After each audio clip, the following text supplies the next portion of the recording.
what we're going to ask is, what is the best gear ratio for your car? And that's going to be something that you will all have the joy of figuring out as you work on your cars this year. I am not going to tell you what the answer to this question is. In fact, this group's kart and this group's kart will probably need a totally different gear ratio. And a lot of that is based on what size wheel you're going to use, but other factors as well. So I can't stand here and tell you this is the gear ratio that everybody should use. Who has built a kart? Who's not here for the first year? So you even have more knowledge about what the correct gear ratio is than me, because I have not built a kart yet. Do you guys know what your gear ratio was? Okay, well hopefully after this presentation you'll learn how to calculate that.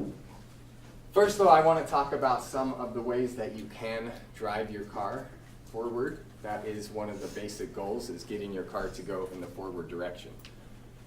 I've got belt drives, chain drives, and a mesh type drive. Did you guys use one of these three? Chain. I suspect that's going to be the popular one. Belt drives are pretty good. They're quiet, they're clean, they last a long time. They're harder to set up. You need to get the right tension in that belt so that it's not slipping and that you're not putting too much friction on these pulleys. This what I'm calling a mesh drive. That's where the two gears will actually touch each other and one will turn the other. That's pretty good. It's a strong, long-lasting system. One thing you have to note though is that if this gear turns that way, this gear turns the opposite way.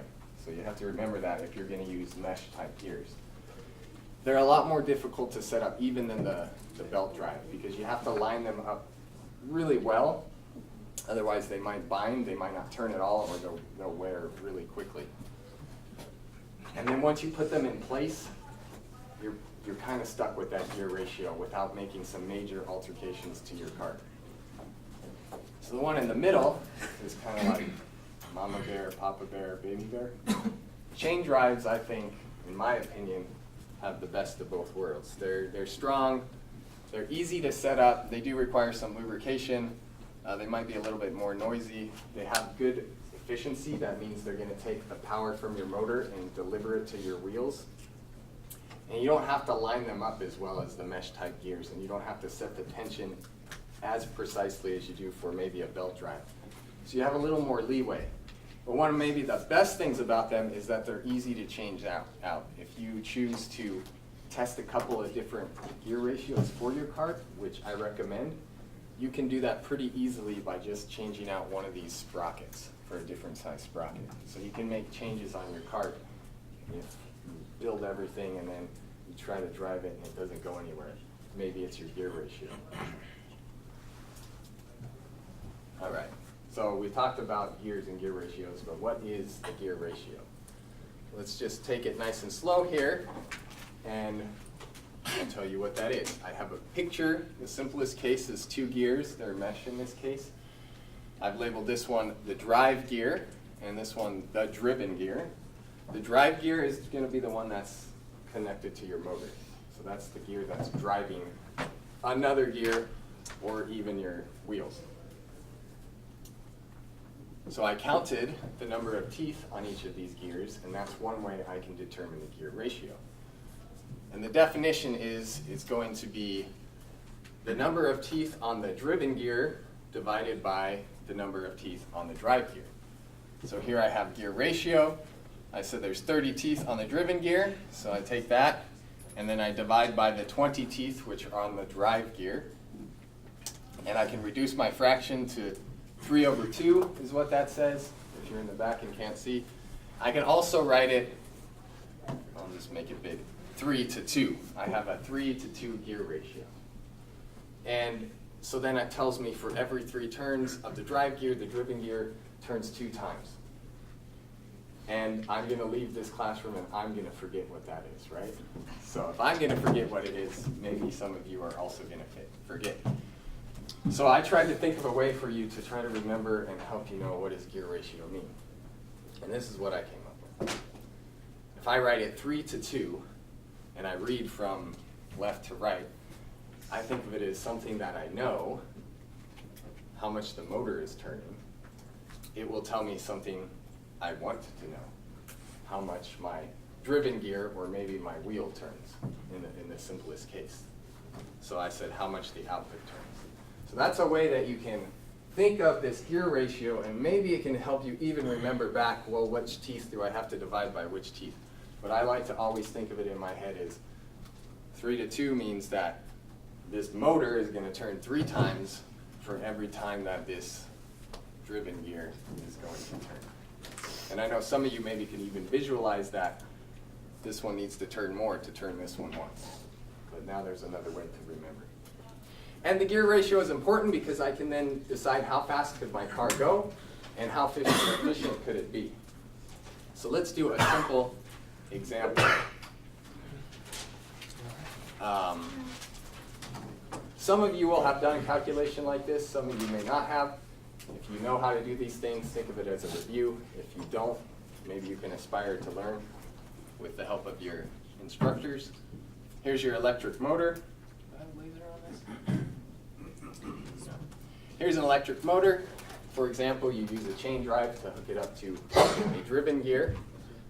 And then let's say that that driven gear is part of your axle, this yellow thing. And then that black circle is your wheel or tire. So the way I would want to calculate my gear ratio, if this was my setup, I called the sprocket on the motor and the sprocket on the axle gear pair 1. So I'm going to calculate the gear ratio for that. And I counted the teeth for you. Here we have 36 teeth, here we have 12. And then I'm going to call my sprocket on my axle and my wheel a locked pair. Okay? Why do I call it locked? Because every time that this sprocket turns once, my wheel also turns once. So what would that gear ratio be? 1 to 1. Awesome, great. So how would I get my overall gear ratio if someone were asking me this about my car? I would look at gear pair 1. I would say 36 is my driven gear divided by 12. And I did that reducing to 3 to 1. I hope that's correct. Anybody challenge me on it? Try to get you thinking here. And then we said the lock gear is 1 to 1. We would just multiply those two things together, and then I could tell someone who was asking me, what's your gear ratio? My gear ratio is 3 to 1. And I don't know, did anybody get to take a look at the cars in the big room this morning? Yes. If you looked at the back, one of them looked like that, right? Yeah. Can you see how that looks like that? We have a motor, a gear on the motor, a gear on an axle, and then a wheel. Did your car look like that? Well, we had it on like the side, the center. Okay, to the side. I think this actually, I think the other wheel is pretty close here. Yeah, ours was like right up against the wheel. Okay. All right, so here's the calculation you may have or may have not done. How fast, in theory, is my cart? So I have to know a few things about my cart. I'm just picking some numbers for the sake of the calculation. I'm going to encourage those teachers that know how to do these calculations with their students to help them along the way. You can really use this project as a learning tool for some of your classes. I'm going to say that our motor has 2,500 revolutions per minute. That's what RPM stands for. I just made up a gear ratio of 19 to 2. So every time the motor turns 19 times, that gear on the axle will turn 2 times. Tire radius, that is an important thing in gear ratios. Like I said before, if someone has totally different sized tires, their gear ratios are going to be different for their cars to work well. And then these are just conversions. I want to put my answer into miles per hour, so I have the number of feet in a mile, the number of minutes in an hour. And then one more conversion, how many radians are in 1 revolution. I don't expect you to fully understand this calculation if you've never done it before, but if you have, try to follow on. So the first thing, I'll take this piece of information of the RPMs of my motor, so I know how many times they're spinning, and then I'm going to multiply by the gear ratio like this. And so already what I've done here is this is how much the motor is spinning.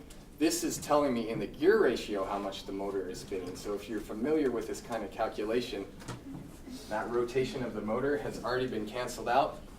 And this top one was how much that gear turns. So I'm at a point in this calculation where I already know how many times the gear is turning. That's what that gear ratio did for me.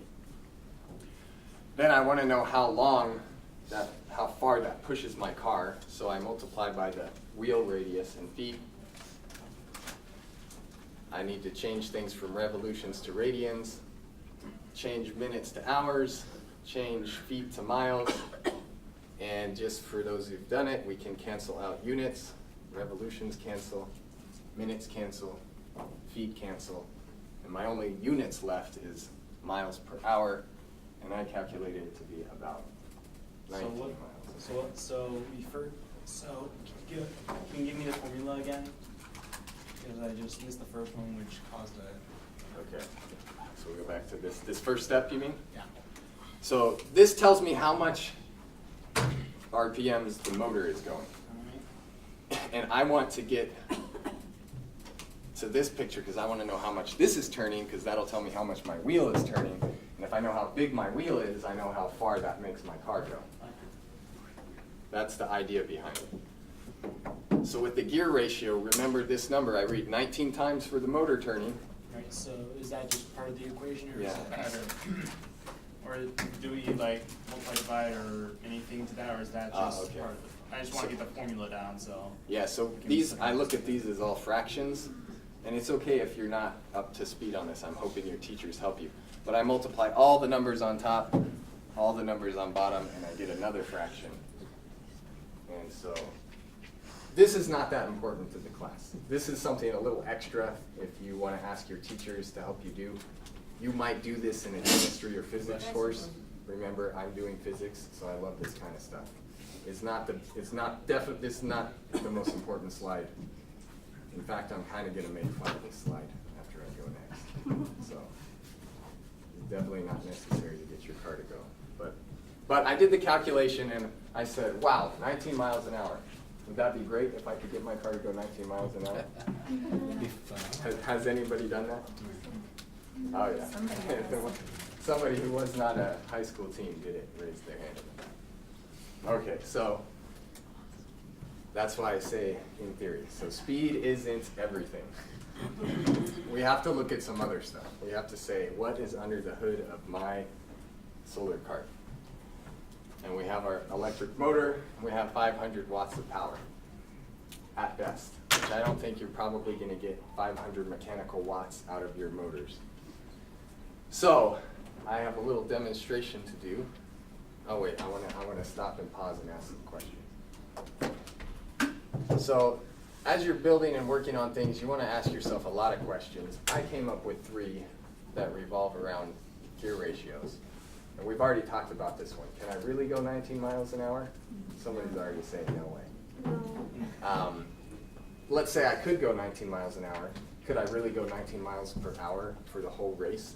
Do I have enough juice in my batteries and enough sun power and energy from the sun? That's a question you might want to think. And of course, the whole presentation is, if I could do that, what's the most efficient way of using that energy? All right, so who rides bicycles? Tucson is a great place to do that. So I think I need one volunteer. Okay, she had her hand up first, then I saw. I have my bicycle because it's Tucson. All right, so all I need you to do is, has anybody ever done this? And remember, safety is the first thing. So yeah, you can come around this side and show everybody. So you're just going to turn it this way, not yet. I'm going to talk a little bit more. Has anybody done this before at their house? Okay, nobody got their finger in their chain, did they? We're not going to do that today. We're going to be careful. So I'm going to go ahead and let you turn that, and turn it as, go ahead and turn it, and try to get it going as fast as you can. Pretty good, right? She can get this going. All right, that's good. So she can get it, yeah, thank you very much. You can sit down. That was wonderful. We got the wheel going pretty fast, right? Yes, we can clap. So, I wish my supervisor were here because I've only been on the job for like a week. And I kind of assured her I wouldn't do this, but I'm gonna try to go that fast with the bike right side up. What do you guys think? All right. Oh no, I'm gonna hit the camera! Is it filming? Yeah. All right. You left the rubber burn on the I said only 1 week. You're not gonna keep me right. So what do you think? You're all the judges. Did I get that wheel going as fast as the student did? No. Not even close, right? So what's the deal with that? Well, Friction. there's a lot of things. Why don't we ride our bicycles upside down? We could go way faster, right? The wheels would turn way faster. We would not. Exactly. So I hope it's obvious, like it was to this student, that if we ride our bicycles like this, we won't actually get anywhere. And it sounds basic, but one of the most important things that we want to do is actually get our car going forward, right? So I just wanted to show you that to demonstrate that even though you could do this calculation because you know your gear ratio and you know how many RPMs your electric motor could go, it just doesn't work that way when you actually want to make things go forward. The biggest thing is you have a car, it has mass, you have mass, you've got to get that mass going and it takes a force. So we have to talk about physics as promised. I'm kind of getting in your way. Sorry. But you can, I just want you to be able to see. I'm just feeling bad. That's perfect. So we ought to spend a few slides on physics. Oh yeah, we got time. Here's a picture of your car. You want it to go forward. Why don't we just push it? We all probably push our carts at one point, right? Yeah. So I'm just showing you this because I want you to see this red arrow is a force, like you pushed. And then the wheels would turn. We can't do that. That's against the rules. You can't push your car. You have to keep your feet and arms inside. What we do is we put a motor, we spin the wheel. It's kind of interesting. That force isn't up there on the handle when you spin your wheel. It's actually right down here at the little yellow dot where the wheel and the road make contact. And so it pushes there, which is strange because if I was going to push something, I wouldn't go down there to push it, but that's how it works. And then for those of you who will or have taken a physics course, the wheel actually pushes on the road. That's Newton's what law? Oh, good. People know. Third law. So there's action, And reaction. reaction. Yes, and so we want to, of course, make that force as big as we can so we can go as fast as we can. And that would also make the reaction force big. That's just a little bit of physics plug for me. All right, but we do want to take a closer look at this wheel and at this force. So we understood force when I said push the car, it would go. Engineers and physicists come up with this other thing called torque. And it's related to force, but it's also related to rotational motion. So what I do to calculate torque is I say, all right, I have this force, and it's a distance that I'm calling d from my rotational axis that I'm choosing to be the rotational axis of the wheel. And I have this formula that tells me torque is equal to that force times that distance. So we see force and torque are almost related. We just have this added distance thing to it. Sometimes it's better to rearrange the equation when you're thinking. These are just suggestions that you can do while you're working on your car. You might know how much torque that your motor is producing, and you could rearrange the equation and say, well, now I know how much force. If I know how big my wheel is, I know the size of that force on my car. And you can kind of think of it as like pushing your car. You can use this formula. I want to do another demonstration. I need now I need 2 volunteers. Okay, let's see. We had you last time. We'll take you and maybe one more. Okay, in the back. You don't get all the fun. All right, so I gave you the mathematical formula for torque, but we need to get kind of a Visual example. visual, intuitive example. So we talked about that distance being part of this formula. I have 2 shopping bags with books in them. And so who's stronger? He's stronger.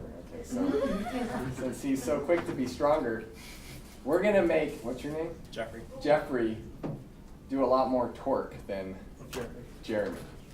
So Jeremy, I want you to take your shopping bag and you can hold it really close to yourself, but I want you to hold your shopping bag out straight forward, okay? Just straight forward. All right, so let's just wait a while and see how this goes. How are you doing, Jeffrey? Jeremy. Jeffrey. Jeremy's fine. Jeffrey, how are you doing? Not so good. Not so good. So Jeffrey's, what are you doing? I didn't say you could do that. You never said you couldn't do it either. So, well, you got to read your rules. I said just this arm. So Jeffrey's already having to support his arm. Even though the force is, you can put the bags down. Even though the force is the same because the bags have the same amount of books in them, because Jeffrey had to hold his arm out at such a distance from this rotation axis, he got tired really quick. And he's the stronger one too. Thank you very much. So these are things that you want to. All the volunteers in class. These are the things you want to think about. I just want to give you some ideas and some things we do in physics. Partially also for the teachers. If you are physics teachers and you want to incorporate the building up this car into your class, I think it's a wonderful thing. And so why do we really want this force? I'll say it, I think, for the third time. We want to get our cart going, and we want to keep it going in the forward direction. So you have yourself in your car here. This is just to do a little more physics. If the car is not moving, I want to get it to go forward. I need a force to accelerate it. So I know that I require a force to accelerate something that's not in motion. Do you know that law from Newton? Second? Someone said it. Second law. And then we actually need, the law says that once it's in motion, it stays in motion. But that's the first law, but that's not what's going to happen with your car because we have other forces that oppose that forward direction. Yeah, we're going to have friction from moving parts. There's friction in your axles from your wheels. That's going to push you the opposite way a little bit. There's rolling resistance from the other tires that aren't being driven. You have to get them rolling. That's called rolling resistance. That's going to push you a little bit the other way. And then there's drag. Air resistance. Air resistance, exactly. And I've been told that it's often windy at the Muscle Man circuit. It's the desert out here. I know it's windy a lot. I know when I bike, I like it when the wind is pushing me, not when the wind is pushing against me. So sometimes the wind might be at your advantage, but since this is a loop, sometimes you're going to be going against the wind, sometimes you're going to be going with the wind. So you want to think about how much, what do I got next? How much of those forces are pushing you the wrong way. So how much force you need to go the right way. And the bigger the force, the better, right? That's debatable. That's debatable. Good. I'm glad you're questioning it. We only have a limited amount of power from our motor. I have a chart up here that we're going to walk through slowly. This is just from the internet. This is not corresponding to your actual motor. I'm just going to show you how to read one of these so that you can think about this idea. And I'm sure you saw it in some of the other presentations today. This is a graph that measures many things. That's why you see many different colored lines. But it's all plotted against torque. And if you want, you can think of that force that makes our cart go. So if I want to read this chart, I would look down here at the bottom, and I would say, well, that's a very small torque or force that's pushing my car. And this is if I require a very large torque or force to push my car. And some of us said that bigger was better, right? I want you to look at the red line. That's current that's going to your motor. So if I require a really big torque to get my car to go, I would look down here and say, okay, that's a pretty big torque. Let me go up here and see, how's that for current? That means I'm drawing a lot of current from my motor controller. And so that might not actually be good. One, you might draw current and take so much energy so quickly from your battery and your solar panel that you don't finish the race. So if you design your gear ratio with your wheel size so that your motor has to draw a ton of current, you might use up all your energy before you do the 10 or 15 minutes. The other thing is this here, we're going to measure how efficient things are. And this is a very simple schematic. This is not how yours is going to be set up. I don't have all the components here. This is just to give you an idea. You're going to have a watt meter measuring how much current's leaving your battery. So if you have to make your car produce a really big force, and especially, we don't have time to get in how an electric motor works, but especially if you really have such a big force that it has to push that it takes a long time to get your car to go a good amount of speed, when that motor isn't turning fast, it's drawing even more current than it would if it was turning at the speed that it wants to. So you're really going to draw a lot of your energy away if you think, I'm just going to make my motor produce a big amount of torque and I'm going to go fast. So I don't have the answers for what the best gear ratio is, but these are the things that you have to think about. And you should look into charts like this while you're designing your car and testing it out. Okay. So this is just to tie it all together. This is like that calculation we did in the beginning. And this is like the torque calculation. So the two things in red are the torque out, or that force that I'm going to push on my car, and the other one is speed. And I'm just showing here that it's a balancing act. GR stands for gear ratio. So let's take a look at this proportion. These are not equations. These aren't things that you're going to use to calculate your gear ratio. This is just to give you an idea. If I make a really big gear ratio, that means I can get a really big torque out. But if that gear ratio is big, that's going to kill my speed. I'm not going to be able to go a very high top speed. So you can kind of just use these proportions to say, well, it's a balance between how much force I can get onto my car and how fast I can get it to go.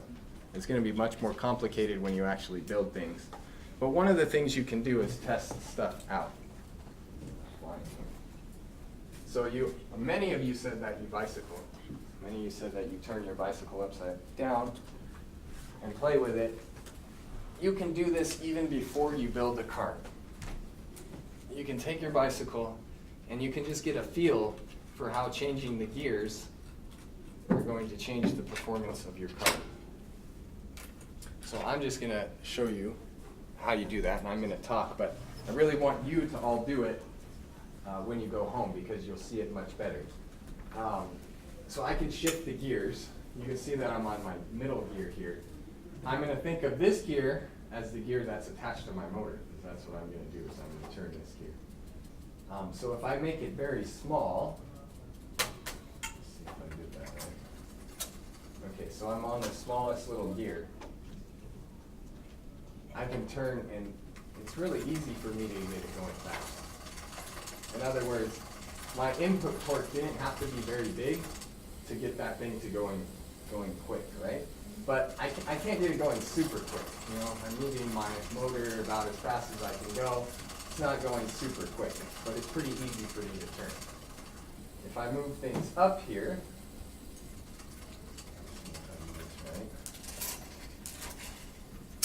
okay, now I have a really big sprocket like on my motor.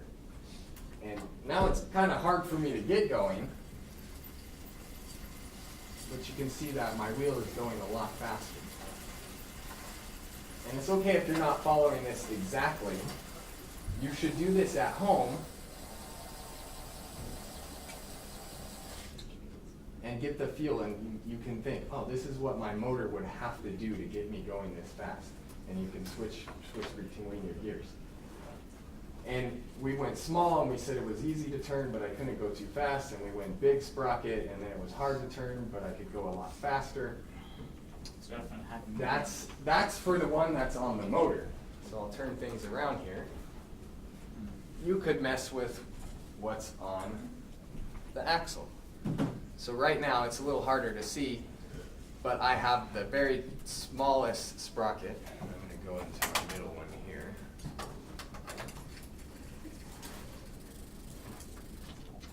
So I'm on my very tiny sprocket, which would be on my axle, and so I can see, okay, how hard is it? It's kind of hard to pedal, but I can get it going at pretty good speed.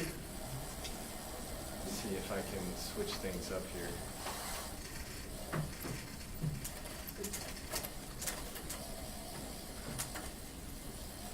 All right, now I switched it into a really big sprocket, which makes it easier to pedal, but I can't get such a high speed. So you can see that it's actually the opposite if I'm working on the motor or if I'm working on the axle. So I encourage you to do this before you even start building your car, just so you can get your head around, okay, do we want bigger sprockets or smaller sprockets?